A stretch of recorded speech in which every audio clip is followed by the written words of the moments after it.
Evelyn McKinnon had always been drawn to the eerie beauty of the forest. The whispering pines, their needles brushing against each other like secrets shared in hushed tones, seemed to beckon her. But Pinehaven Forest held more than just secrets, it cradled ancient horrors. As the sun dipped below the horizon, Evelyn parked her old station wagon near the abandoned radio tower. She'd taken up the late-night shift at 104.6, a radio station that shouldn't exist. The locals whispered about it, their eyes darting away when she asked questions.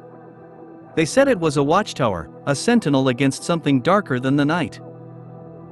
Her co-host, a man named Walter, greeted her with a toothy grin.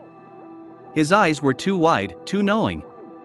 He wouldn't stop singing show tunes, even when the forest swallowed his voice. Evelyn wondered if he was part of the secret, or merely another victim. The broadcast began, and the airwaves crackled. The night pressed in, thick and suffocating. Evelyn's voice trembled as she read the weather report, but it wasn't the mundane forecast that chilled her, it was the bird outside the window. Its eyes were human, filled with ancient knowledge. It perched on the windowsill, feathers ruffled by an unseen wind. Walter's voice joined hers, harmonizing with the static. The forest responded, leaves rustling in rhythm. The fog rolled in, thick and insidious. Shadows danced among the trees, elongated forms that defied reason. Evelyn's heart pounded as she realized they were the beasts, the monsters that Pinehaven hid.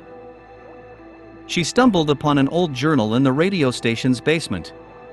The ink had faded, but the words remained, "Beware the fog. When it creeps, the beasts awaken." Evelyn's fingers traced the pages, desperate for answers. The bird watched her, its eyes unblinking. One night, the fog swallowed Walter. His voice faded, replaced by guttural growls. Evelyn ventured into the forest, armed with a flashlight and the journal. The pines leaned closer, their whispers now screams. The ground squirmed beneath her boots, as if the earth itself writhed with ancient hunger. The beasts emerged, hulking, misshapen creatures. Their eyes glowed like Walter's, and they hungered for something beyond flesh. Evelyn ran, branches clawing at her skin. The radio tower loomed ahead, its red light pulsing like a dying heartbeat. Inside, she found the truth. The radio station was a conduit, a bridge between worlds. The fog was their gateway. Evelyn had become the watchtower, the last line of defense. She broadcasted warnings, her voice echoing through the night. But the beasts grew bolder, their hunger insatiable. And then she saw it, the goddamn bird. Its feathers were midnight black, eyes aflame with ancient rage. It perched on the antenna, mocking her. Evelyn's sanity frayed. She sang show tunes with Walter, hoping the music would drown out the screams. In the end, it was Evelyn who faced the fog. The monsters closed in, their breath hot against her skin. She whispered into the mic, her voice trembling but defiant.